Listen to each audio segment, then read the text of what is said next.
stuff. Yeah, well, we knew it was in the road, but we didn't realize necessarily it was going to change. But there's something else about Michael Moore that you probably don't know. They don't write about this in the papers. Michael Moore has always snuck in the back door to come to the Ann Arbor Film Festival. And I guess just to keep tradition alive, he did that again this evening. And I'm going to bring him from right here. Michael Moore is right here. Yay! Thank you to Porter's Books for sponsoring that. Thank you. Thank you very much. Thank you. Thank you.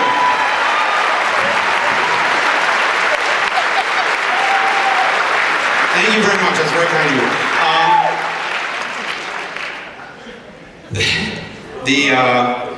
I'm in the middle of this book tour, and I just want to spend a couple minutes here, and then we're going to do something special here because we're home in Michigan and Ann Arbor.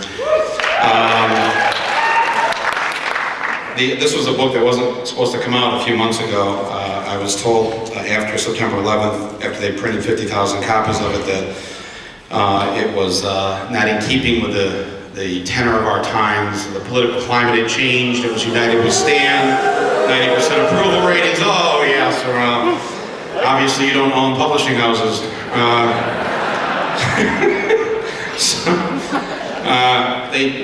HarperCollins, the publisher, told me that I had to rewrite up to 50% of the book, take out all the harsh criticisms of Bush, tone down the dissent, take out whole chapters. One chapter, they said, has to be removed, is where I ask him in an open letter if he's a drunk, a thief, or an illiterate. And questions that I'm asked every day. I saw no problem with that chapter. Anyways, change the title, change the cover, change this, change that, and oh, by the way, you got to pay us to reprint the 50,000 copies. And I said, well, let me tell you something, I'm not rewriting 50% of one word. This is everything I wrote in here I believe in. And so we had a standoff for 2 months. Finally, one night, the editor calls me up and says, it doesn't look good. It appears that we're going to have to pulp your book.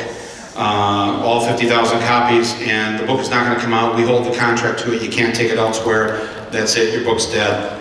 Because you will not compromise, and you don't understand what this is going to do to your career, and right when they get to that phrase, you're immediately back in, with your 10th grade guidance counselor, and that's all I had to hear, because I haven't given a shit about my career since I was, 10.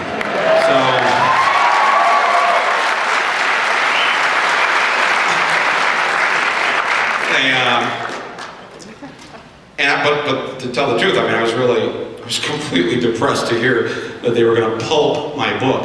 And the only thing, the sort of thing that is sort of, that mechanism inside you, that moment, that critical moment of decision where you have to decide whether it's, whether you've got to drink or laugh, drink, laugh, drink, drink, drink. No, laugh.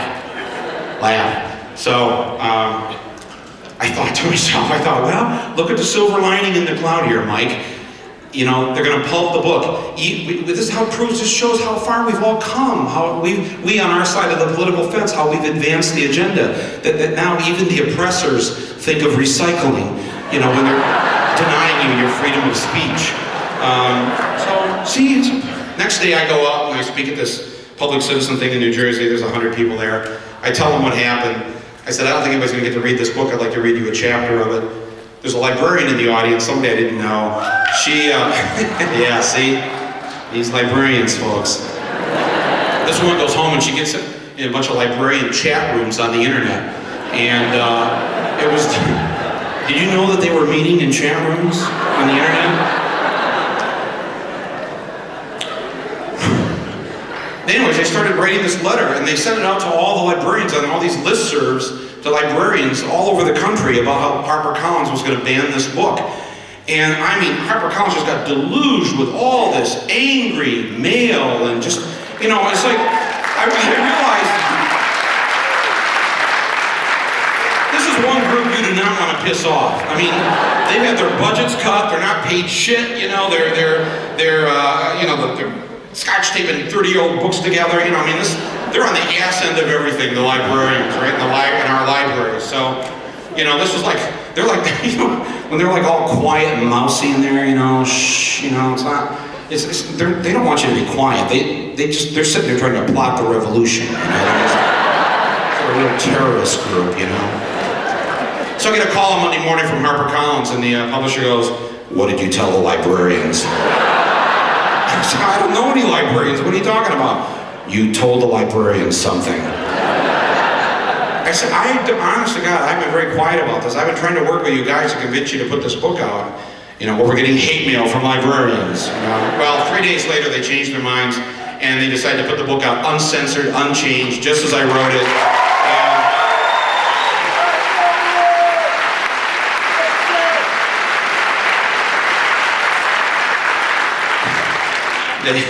And then they said, "And good luck, Mike, because this book is going to die a quick death because you are out of touch with the American people."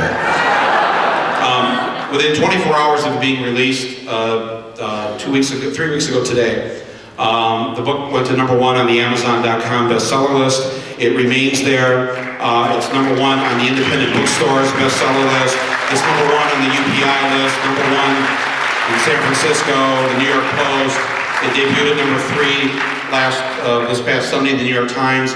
It debuts at #2. I mean, it goes up to #2 this Sunday, I just found out. And it sold more copies in 1 week than Downsize This did in a year. And they're already in their 12th printing of the book. Now, I tell you all this not to quote sales statistics or, you know, "Oh, we're #1. Yeah." It's that I want you to know something. And I've seen this in this tour across the country because it's been incredible. We are the majority of this country. We are actually the mainstream. It's George Bush and his cronies that are out there on the fringe. They're the people destroying this country. They're the people shredding our Constitution. They're the people denying us our civil liberties. They are the un-Americans. They're the ones who should be picked up and put in a jail somewhere.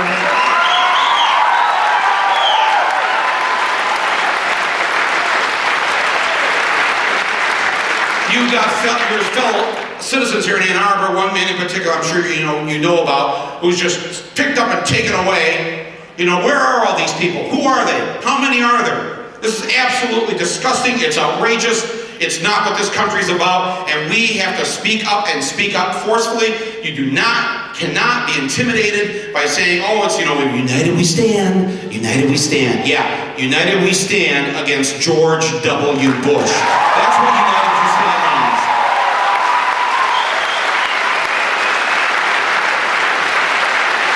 So,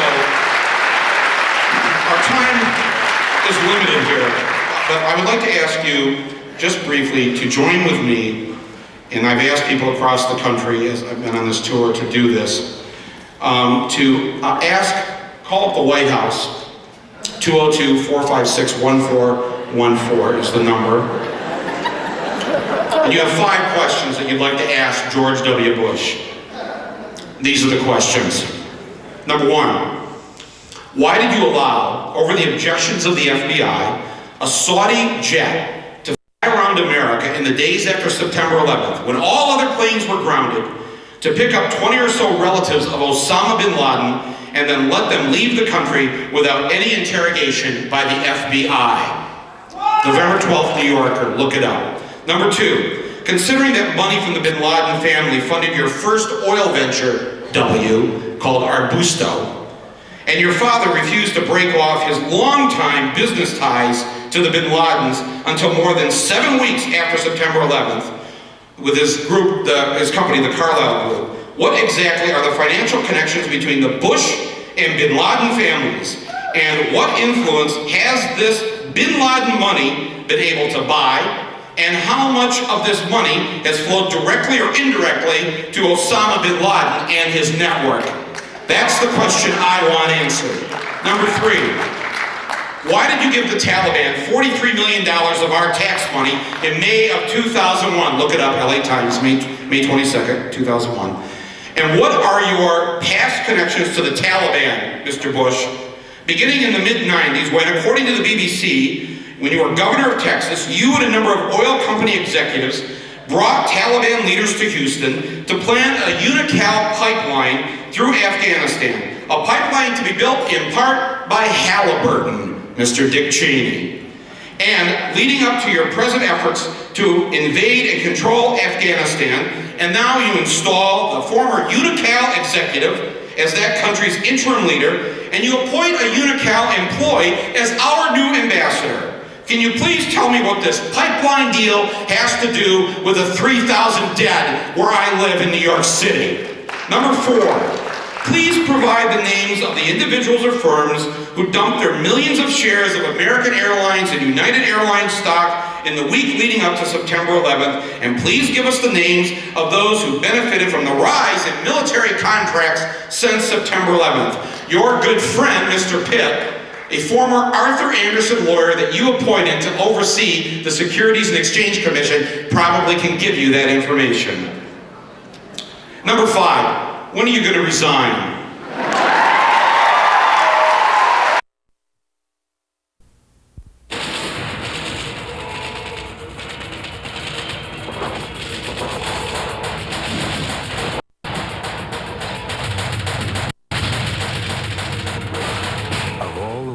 Used in the world in the last 40 years, none had more power than this one.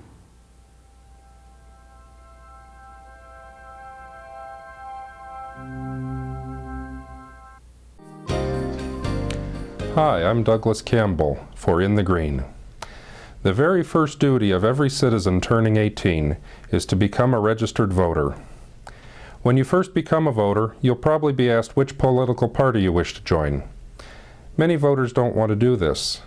They're either not interested in politics, or they wish to be independent, that is, not bound to any one political party. The only choice you really need to make is what or whom to vote for. Many people have quit voting and believe their votes don't count anymore. But this is not true. A change of just one vote in each precinct would reverse the outcome of many elections. So make your voice count. Contact your local Secretary of State office and register to vote today. I'm Douglas Campbell.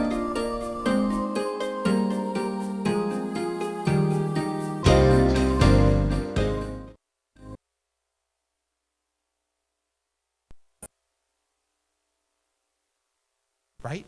The Hollywood script says, only one bad guy per movie, please. The American public are too simple. They can't handle the complex thing. Just keep it to one bad guy, Osama bin Laden, the monster of all evil doing. Yeah, just keep them focused on that, you know? And when we can't find them, as Ralph said the other day, we went over to burn down a haystack to find a needle. And then we didn't find the needle, did we? No. No. So we can't, so now we gotta have the axis of evil. Whoa, we've gone from the evildoer to the axis of evildoers. Iraq, Iran, North Korea. Oh, I want in on the North Korea invasion. Can I go to that one? I want 80-pound people running at me.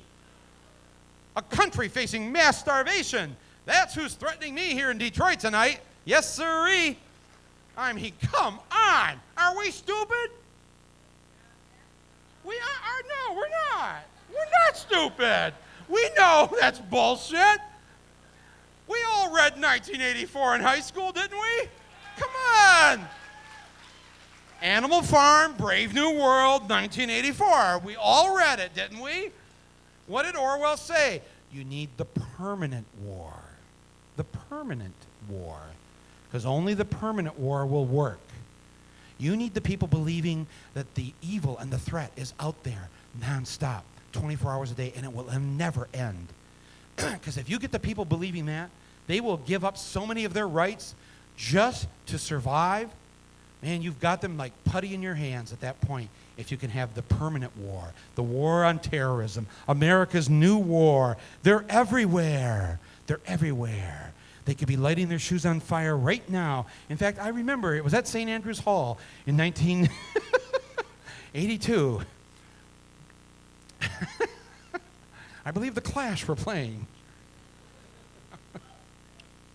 Some guy puked on his shoes and just threw a match down there. I said, whoa. That guy just lit his shoes on fire. Yeah, this is how worried they are about the terrorists with the lighted shoes. When the FAA sent the list over to the Bush administration about what you can't bring on the plane, the nail clippers, the toe clippers, the needle, the ballpoint pen, you know, the whole damn list. Have you flown? Anybody flown lately? You know, it's a whole damn list of things. You know what's not on the list? A butane lighter. You could bring a butane lighter on a flight. Even though you can't smoke on a flight, you can bring the butane lighter, the very thing that did almost down 300 people on a plane. That you can bring. Why? Because the tobacco companies lobbied the Bush administration and said, no, you can't take people's matches and butane lighters away. You can't do that. They got to be able to smoke as soon as they get off the plane. So the Bush administration gave in. It did what their sponsors told them to do. That's how much they are worried about our safety, right? Don't fall for the bullshit, people, all right? It's all bullshit. It's all bullshit intended to keep us like chihuahuas, like little shaking chihuahuas. Chihuahua Nation. Ooh, ooh, who's going to hurt me? Who's going to hurt me? Ooh. It's all bullshit. If the Taliban were such a threat, why did we give them $43 million of our tax money last May? $43 million the Bush administration sent over there. Check it out. The May 22nd LA Times, the Toronto Globe and Mail. Check it out. It's all there. Don't take my word for it. $43 million. What for? Well, Mike, it was for humanitarian aid. Yeah? Yeah, here's what the humanitarian, here's part of it. It was to give to the poppy farmers. It was a bailout because the Taliban signed on to the Bush war on drugs. And so here was their reward, to help out the poppy farmers who couldn't grow their heroin poppies anymore because they were going to lose money. And so it's to help to replace the money, a bailout, like Chrysler, you know, like the airlines, like the people who send the heroin to this country. That's what I love about this country. So generous to the important people that we care about around the world. No, we went over there to fight for women's rights. That's right, a country that's never allowed a woman to run the country in 225 years is going to go over and fight for women's rights. That's what it is. Yeah, that's what it is. I got it. Yeah. 15 of the 19 hijackers are from Saudi Arabia. 15 of the 19 hijackers are from Saudi Arabia. Why did we bomb Afghanistan? I mean, if you're into the bombing, why are we bombing Afghanistan? What's that all about? Did we miss? Oop, we lobbed one over, missed Saudi Arabia, hit Afghanistan? How do we explain that? Do you think if 15 of the 19 hijackers had been from Cuba, do you think the Bush administration would be bombing Peru? I think they'd be bombing Cuba. But we can't bomb the oil supply, can we? We can't bomb the business buddies of Poppy and Rummy and Cheney, can we? We can't do that. Go to the BBC website, 1995. 1995, go to the BBC website. George, a delegation of Taliban leaders in Houston to begin discussions of building the Unocal pipeline across Afghanistan. Are you aware of this? You should check this out, man.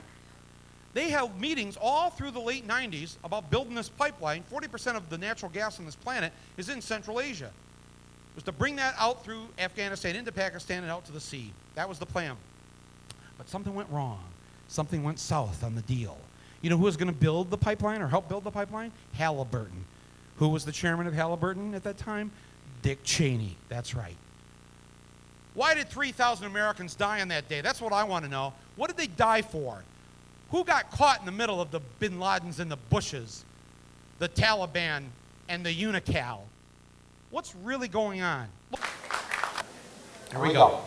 Thank you for your patience. The National Rifle Association has produced a film which you are sure to find of great interest. Let's look at it. The morning of April 20th, 1999 was pretty much like any other morning in America.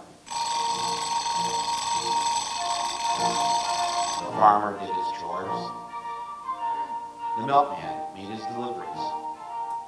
The president bombed another country whose name we couldn't pronounce. Out in Fargo, North Dakota, Kerry McWilliams went on his morning walk. Back in Michigan, Mrs. Hughes welcomed her students for another day of school. And out in suburban Denver, two boys went bowling at 7 in the morning. Yes, it was a typical day in the United States of America.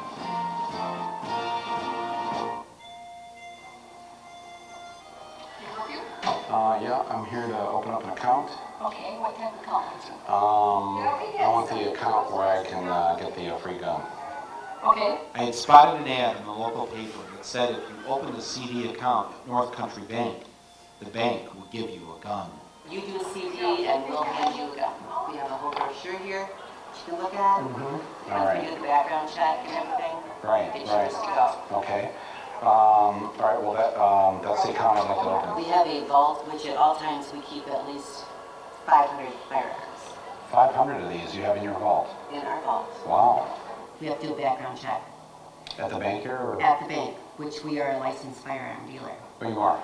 You're a bank and a licensed firearm dealer. What do I prefer race? White or Caucasian or? Caucasian. Caucasian. Oh, I knew you were going to make me spell the Caucasian. Is that right? Yes. I don't think that's the part they're going to be worried about. Have you ever been adjudicated mentally defective, or have you ever been committed to a mental institution? I've never been committed to a mental institution. What does that mean, have I ever been adjudicated mentally defective? Would be something involved with a crime.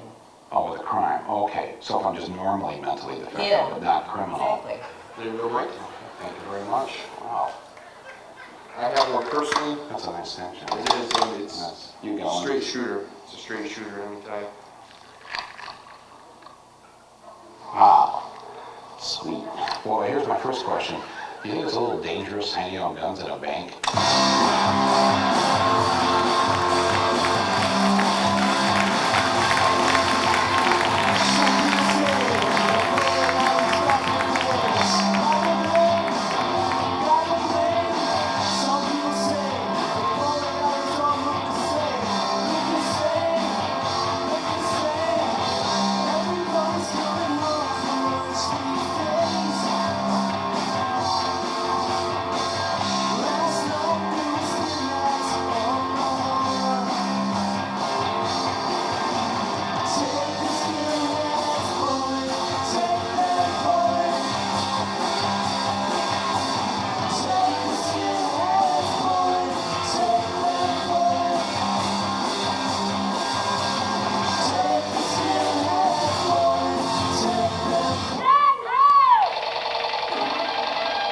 Gun makes lots of battle sounds. Just press the trigger and listen. It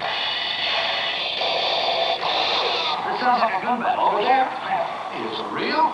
Looks like real. It sounds like real. Right. Every shot, every battle sound was from the Sound of Power Military and Western Rifles by Marks. This happens to be a place where two young men made very bad, very wrong decisions, and there has been international notoriety as a result of it. Other than that, I don't know that Littleton is a lot different than a whole lot of other suburban communities. Yes, Littleton was just like any other suburb in America, and it is the perfect location. Within an hour's drive, you have everything you need. An Air Force Academy, 4 Air Force bases, numerous intercontinental ballistic missile silos, the country's only plutonium bomb-making factory, and the Nuclear War Command Center of NORAD. On top of all that, living in Littleton, you get to see once a month a rocket built by Lockheed Martin being transported through the streets of town, passing nearby Columbine High School on its way to an air base on the other side of Denver.